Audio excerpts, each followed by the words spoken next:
Hey everyone, welcome back to my channel. This is Wendy again from Chayatsuji Kimono. I think about 2 weeks ago I received a comment from someone if I could film a particular tutorial because they had a little bit trouble figuring out how to tie the obi from that one.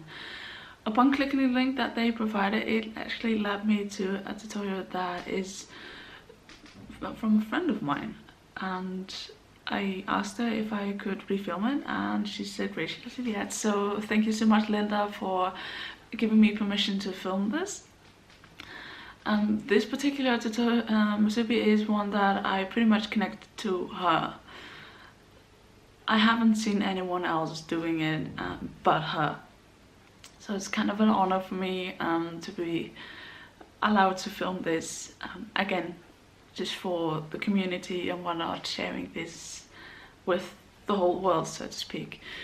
For this tutorial, all you pretty much need is a Hanhaba obi and a obi-eta.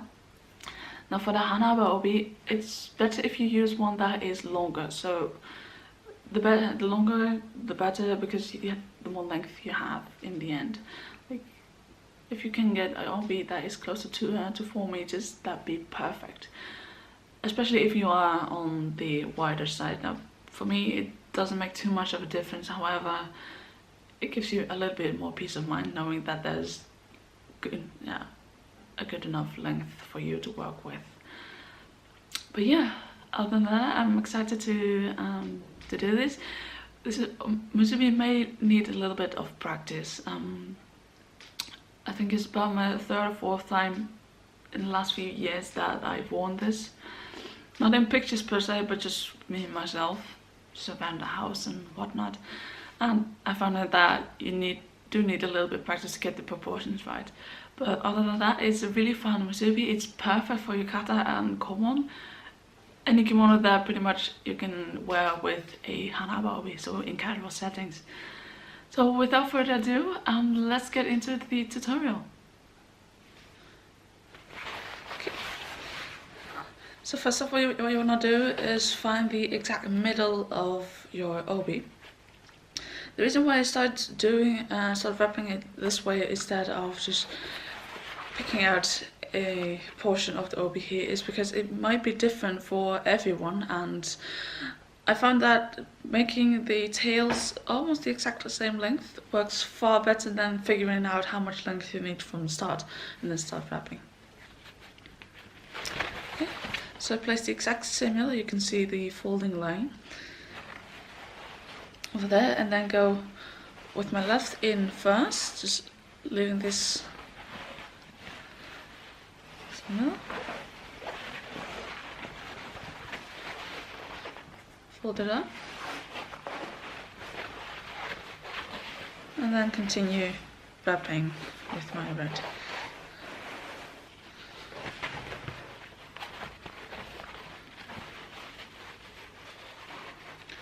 Now what you want to do is keep this part straight, so almost like a kainokuchi, and then fold this part in half.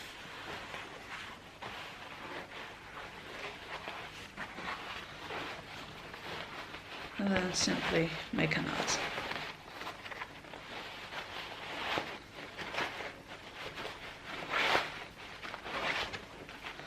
And pull.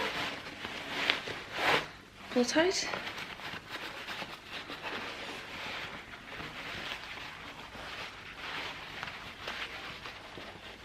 Oh. Let's be reversed. So first off, I'm pulling this upper part straight, at the one that we just pulled up, and then we'll leave just this one hanging for now. What you want to do is fold up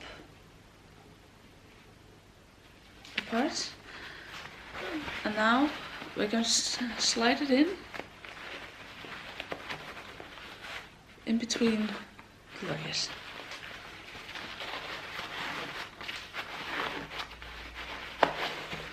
Just push it down while straightening it up.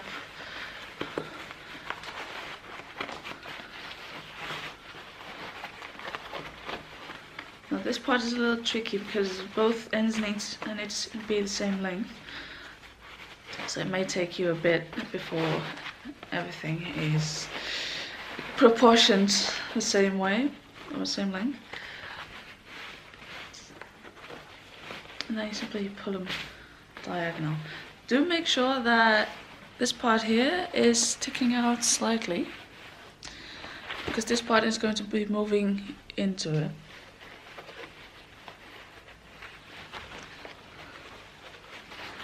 So you don't want it to be as tight that you can't really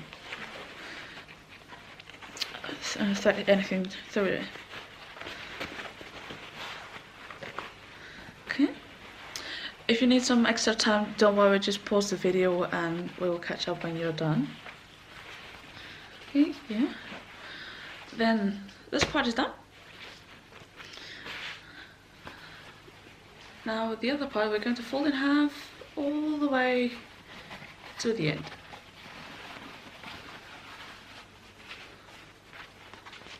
Okay. And then just like making a bunko knot,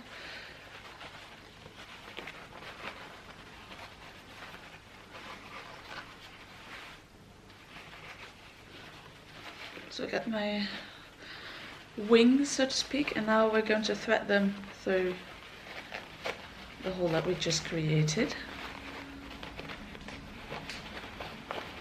Things may get a little undone, but that's okay, don't worry. We'll fix everything at the end.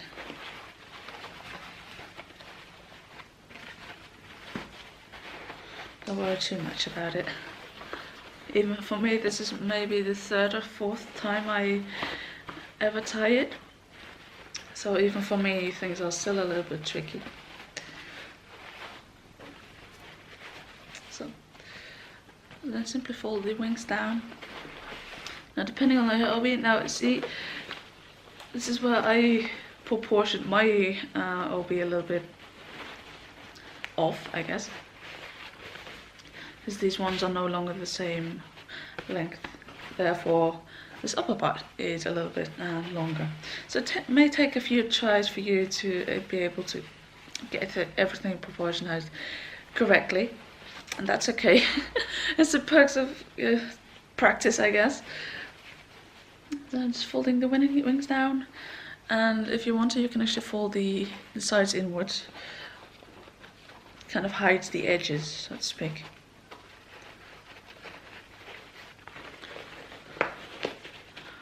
One final pull, and there we go. That's pretty much how you tie the Hanhaba Musubi tutorial that Oranda Kitsuke provided. Now we're going to move it to the back.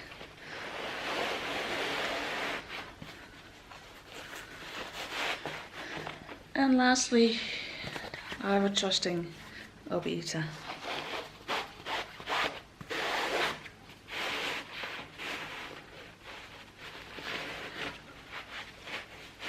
Pull everything nice and straight.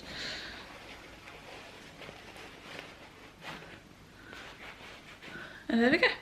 Now we're done.